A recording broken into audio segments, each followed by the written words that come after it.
Hi, I'm Anna. My life changed fast when my dad married Emma's mom.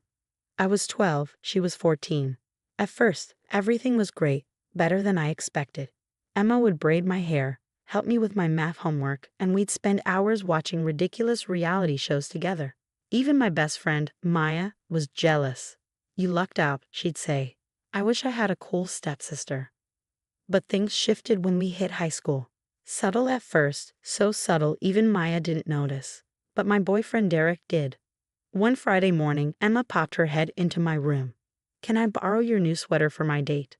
I hesitated. I had saved for months to buy that sweater, but she was my sister, right? "Sure," I said. "Just, please be careful with it." She came home at night with a giant coffee stain down the front. "Oops," she said, barely glancing at it. "Accidents happen.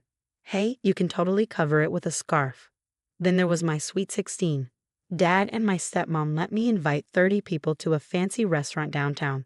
Emma even helped plan it. I thought that was sweet, until the night before, when I overheard her on the phone.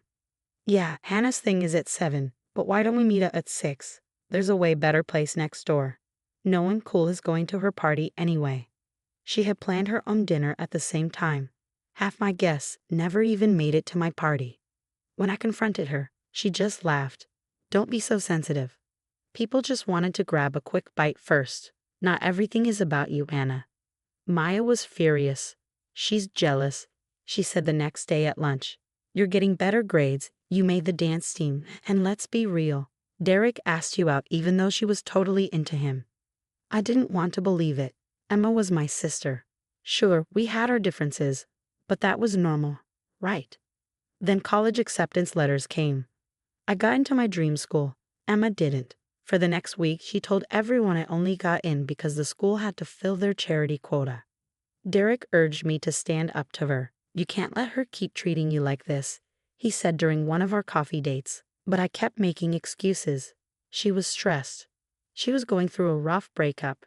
She didn't really mean it. I just wanted peace in our blended family. Then, in senior year of college, everything shifted. Emma got engaged to a guy named James after 6 months of dating.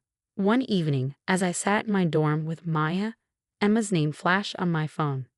She was grinning when I answered. "Anna, you won't believe it. I'm getting married. And I want you to be my maid of honor." Maya rolled her eyes behind my phone, but I forced a smile. "Wow, that's amazing. Are you sure you want me?" "Of course. You're my sister. Plus, all my closest friends are fighting over who gets to be bridesmaids. This way, I don't have to pick sides. And you're so good at organizing things." After the call, Maya didn't hold back. She just doesn't want to deal with the drama of picking between her actual friends. "You know that, right?" "Maybe she genuinely wants to include me," I argued. "Like she included you in her graduation party planning?" Maya shot back. "The one where she told you the wrong date." "That was different," I said. "She told me her mom mixed up the dates." Maya grabbed my shoulders. "Anna, she posted the right date on social media 3 weeks before. I saw it. She knew exactly what she was doing." The dress fitting should have been my first clue. Emma had picked matching dresses for all the bridesmaids except mine. "Oh no," she gasped dramatically at the boutique. "They must have mixed up your measurements. The sample size should have fit you perfectly." The seamstress frowned, flipping through her notes. "Miss, you specifically requested this size when you called last week." Emma blinked innocently. "There must be some mistake. Anna, maybe try a green juice cleanse before the wedding. I hear they work wonders." Later that week, I met Derek for lunch. He stirred his coffee, frowning. "She's doing it again." I sighed. "Doing what?" "Remember homecoming? When she told everyone you couldn't afford a ticket, so they should donate to help you?" I clenched my jaw. Even after I showed them my pre-purchased ticket, some people still believed her. "Exactly. And now she's trying to make you look bad at her wedding." He set down his cup. "Maya told me about the dress incident." "I don't want to cause drama," I muttered. "It's her wedding." "It's not drama to stand up for yourself," Derek said firmly.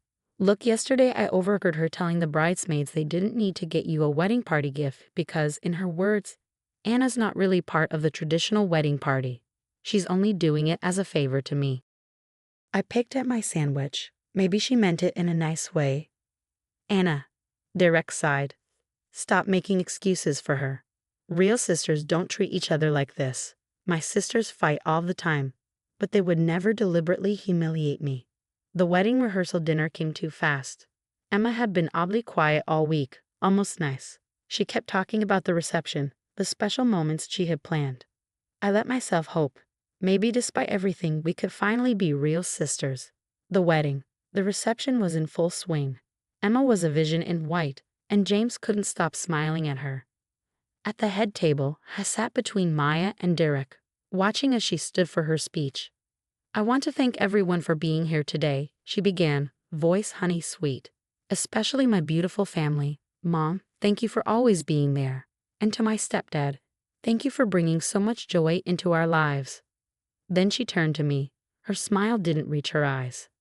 And Anna, my dear stepsister. You know, a lot of people here don't know your story. They don't know that you're actually adopted. The room fell silent. My heart stopped. Dad's fork clattered against his plate. Emma pressed a hand to her chest, the perfect picture of innocence. I remember when Dad told me last month. He thought I already knew. Can you believe that? Apparently, your birth mother left you at the hospital, and my stepdad adopted you before he met your first stepmom. Maya gripped my hand under the table. Anna, we can leave. Right now. But I was frozen. Emma's voice carried through the hushed reception hall. I just think it's beautiful how you found a family that wanted you. And now you have a sister too. I mean, not by blood, obviously, but family is more than blood, right? Derek shot to his feet. That's enough, Emma. She blinked at him. What? I'm celebrating our family. Anna, why do you look so upset? Oh my gosh. Was it a secret? Did you not tell James's family? She gasped theatrically. Did I just ruin a surprise? Dad finally found his voice. I must stop this, now. But Daddy, she pouted, I just wanted everyone to know how special Anna is to us. How we chose her to be part of our family. James's mother spoke up hesitantly. Emma, dear, perhaps this isn't the appropriate time. Emma flipped her hair. It's the perfect time. We're all family here. Anna, don't you want people to know your story? About how brave you were? Being abandoned and all. It's inspiring. My voice finally returned, hoarse and quiet. I didn't know. The air turned heavier. Emma's expression flickered, just for a second, before she recovered. What do you mean you didn't know? She asked, Fox concern masking her satisfaction. I swallowed hard. I didn't know I was adopted. Gasps rippled through the crowd. Dad stood, his face pale. Anna, I was waiting for the right time. I wanted to tell you privately, not like this. When Dad, my voice cracked. Another 22 years. Emma placed a hand over her mouth in exaggerated horror. Oh no, did I just ruin a surprise? She turned to the guests. I feel terrible. Maya slammed her napkin on the table. No, you don't. You planned this whole thing. Emma's eyes flashed. It's my wedding day. I was trying to share a beautiful family moment. But James was staring at her like he'd never seen her before. His mother had a hand over her mouth. The other guests looked anywhere but at me. I glanced at my dad, my stepmom, who refused to meet my gaze. And finally, at Emma, her triumph barely concealed beneath feigned innocence. Without a word, I stood. Derek and Maya followed. Dad called my name, but I didn't look back. I kept walking. Behind me, Emma's voice floated through the open doors, light and careless. I guess she's just sensitive about it. Should we cut the cake now? 3 months passed. One chilly Saturday, Maya invited me over for coffee. She had that look, the one she got when she was sitting on top of some major gossip. You won't believe what happened at the country club last weekend, she said, pouring me a cup. I raised an eyebrow. Emma drama. Oh, the best kind. Maya smirked. She tried to join James's mother's charity committee. I took a sip. Let me guess. She got in. Nope. Maya's grin widened. Mrs. Bennett straight up told her, I don't think you'd be a good fit for our organization. We value discretion and compassion. I nearly choked on my coffee. Seriously. Oh yeah. Emma threw a full-blown tantrum in the middle of the dining room. Started crying about how everyone's been so mean to her since the wedding. How she was just trying to share a beautiful family story. I sighed. Classic Emma. But here's the best part. Maya leaned in. James's cousin was there, and she told Emma, "The only story you shared was how cruel you can be to your own sister." I stirred my coffee slowly. Dad said she's been calling him constantly, complaining that James's family is freezing her out. Can you blame them? Maya scoffed. They saw who she really is. No more playing the perfect daughter-in-law. I hesitated, then asked, "And James?" Maya sat back. Derek ran into him at the gym. Apparently, he's starting to see through her act. She tried to twist the wedding story, make herself look like the victim. But he remembered how she practiced that speech beforehand. She kept refining it to sound more innocently cruel. Those were his exact words. I exhaled slowly. Karma's catching up to her. Maya beamed. "Oh, it gets better. Did you hear about her job?" I shook my head. "What happened?" "She got passed over for that big promotion she wanted. Turns out her boss's daughter is adopted. And when he heard about the wedding incident from another employee, he decided Emma wasn't exactly leadership material." I blinked. "Wow." Maya shrugged. "Actions have consequences." I leaned back in my chair. I haven't spoken to her since that night. "Good." Maya took a sip of her coffee, then smirked. "Not that she isn't talking about you. She's been telling anyone who'll listen that you're the one being dramatic." I sighed. "Of course. Too bad for her." Maya's eyes sparkled. "The video exists." I frowned. "Video?" Maya grinned. James's teenage cousin recorded the whole speech for social media. She posted it with the caption, "How not to give a wedding toast." It got shared in a few wedding shaming groups.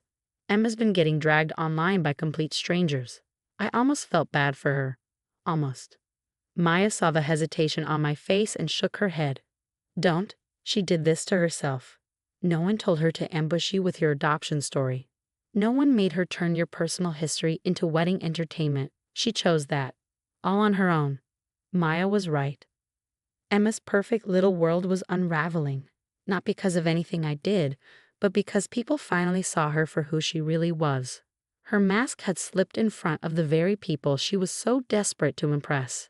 And no amount of fake tears or forced apologies could make them unsee it.